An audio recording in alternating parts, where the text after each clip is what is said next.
Hey guys, today we'll be talking about Mufasa and Sarabi's son Simba, the one and only son. When he was born, there was a big celebration with the Circle of Life. But only one person didn't come, and that was Scar, who threatens to kill Simba and Mufasa because of how jealous he is. But Simba doesn't really know as a young cub, so he treats him as his uncle, of course. So after that whole celebration, we see Simba get very older as a cub. And I just learned this, but as knowingly as we know, as a cub, he gets up. Now this will come so much later, but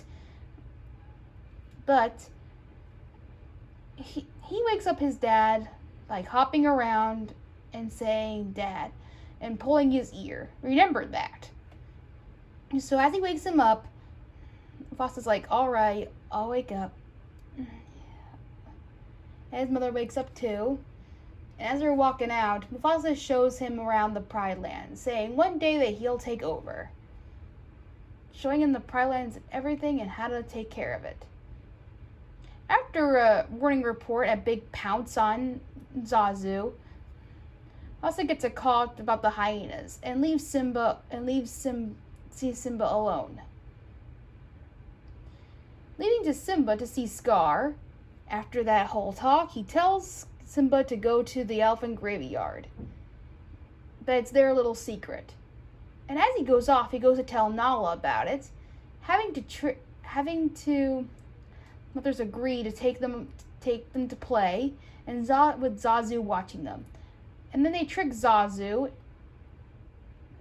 during the "I Just Can't Wait to Be King" song, where Simba sings about how he just can't wait to be king and how he's going to be ruling over the whole Pride Lands in a cocky sort of way, just like his father used to be.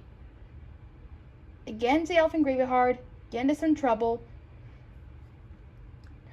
Their father saves them. His father gets mad, having Simba to really be upset. Simba wishes he can be just like his father, all big and all that stuff, looking up to him as the true king. Like, will he ever be a true king like him? And that will stand on later on. And he said that he wanted to be brave just like him. He's saying that being brave doesn't mean you go looking for trouble. But you're not scared of anything. But he was scared that day. He thought he would lose him. That's when Simba realized that there was more to being brave than anything else. So, learning that, they played together. They said they'd be best friends forever, looking at the stars, telling him that all the great kings of the past are up there, watching over us, as once as his father told him. Shortly after that, Scar tells Simba that Mufasa has a big surprise for him nearby the gorge. And as he sits there roaring and waiting for his chance to see the surprise, and his anticipation is really exciting. Like, he just thought there'd be a surprise, and he's just waiting there in the gorge when the stampede runs and Mufasa had to go and save him.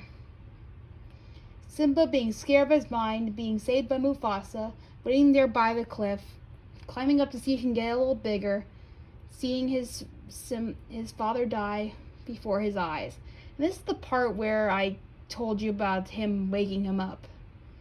This is what this happens. I never realized this before, but this is really cool. So what happens is that when Simba goes down to see his father dead, he doesn't think he's dead. He thinks he's asleep. So when he sees him, he's like, "Dad, wake up." And he pulls his ear and he jumps on him. And usually as Simba knows his father, usually when that happens, he wakes up fine. But unfortunately this time, he doesn't wake up. And that makes Simba worried, scaring out of his mind, having Scar to come out and say that it was his fault. And that's why Simba runs away. People don't really understand why he runs away, but this is the reason why. Because he thought it was his fault and he feels ashamed, so he runs away. When really it was Scar's fault. Being chased by the hyenas, he went into a cliff where there was a bunch of spikes. He landed in there and ran off, having the hyenas to retreat and not go after him. They were saying he was good as dead out there anyway. After a slow faint, he comes across Timon and Pumbaa, and they decide to raise him as his own, along with the motto of Hakuna Matata, until he grew up to be an adult, a teenager to an adult, and he met Nala again, telling that he has to come back. It took a while for Simba to realize that he needed to go back after what happened to his father, but after a talk with his father in the sky, he went off to go look for him along with Rafiki, that told him about how he's still alive in his heart, in the past. He ran off, hugging him a hug,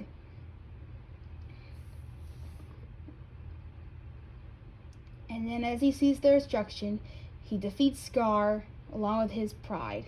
But before that, Scar tells him the truth, that he killed Mufasa. Simba got raging mad, defeated him, being a liar. Just imagine you've been lied to.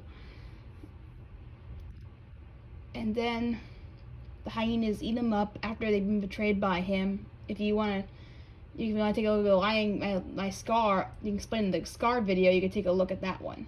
But for now, he's been eaten up, making Simba become the king. Falling in love with Nala in Can You Feel the Love Tonight, they decided to have a few cubs of their own. Their first cub was Kiara. Now, believe what you will about Kopa, but I don't think he's canon in this universe. I don't think he's a true cub of Simba. Believe what you will, but I do not think he's an existing cub. Disney did not make him. Somebody else made him at the time. I don't think Koba is an existing cub that he had. So Kiara was his firstborn, at least that's what I believe. He was his firstborn. He goes on to be just like him, very, very, very cocky, very fun, and gets into a lot of trouble. This makes Simba very protective of Kiara, making sure that he's okay, unlike when he was a cub. Nala making sure that everything will be okay, that everything will be alright. Simba instructing Timon and Pumbaa to always keep watch over her. And then, shortly later on, they have another cub named Kion. And Kion becomes friendly with Bonga, Timon and Pumbaa's other adopted son, decided to take in after Simba. And as they become friends, he protects him from the hyenas that try to attack him when they were playing with a piece of fruit. After that, Kion was announced the new Lion Guard. And as he learns about this, he learns that he has to gather up a few team of a bunch of Lion King of Simba warriors, of lion warriors. Simba tells him this at first, but he's a little bit just like with Kiara, he's a little bit protective of Kion as well, being that he's just a cub and he wouldn't know how to handle all this. But Kion said he can handle it. And shortly later, when he gathers up the whole group that he found out they're all animals, Simba rejects this immediately, saying that it's not a tradition, that he's protective of him, that maybe he'll be in danger if they use this. But eventually he warms up to the idea and trusts Kion. And I'm glad he does, because later on, we're going to talk about Kion in a minute in the next few episodes, but he has been really responsible. Probably more responsible than Kiara, I would say. But then again, I'm going to talk about him later. But anyway, as Simba grew up, he learns that being a king is way responsible than he thought. And as Kiara gets older, and while Kion is on a different path during a time, Kiara grows up, meets Kuvu again, and loves him. But Simba does not warm up to him too soon because of the fact that he was Zira's son and everything. So, with that in mind, Simba didn't really trust him all too much. Having Kiara to say, "You'll never be like Mufasa," having her to run off, Simba realizing this. And this is the whole thing, I think. Simba doesn't know he can live up to his father like he could. So, struggling to be protective of his cubs, and to keep up to his father's legacy. Simba struggles to do all that sort of thing. And that's the one biggest issue, I think, him being a king, is that he tries to be like his father, but he'll never be like his father, having to be wise and intelligent. He tries to be like as his father once been. While he could try to be like him, he can't be as good as him. So, I think he's wise in his own special way. He did teach Kiara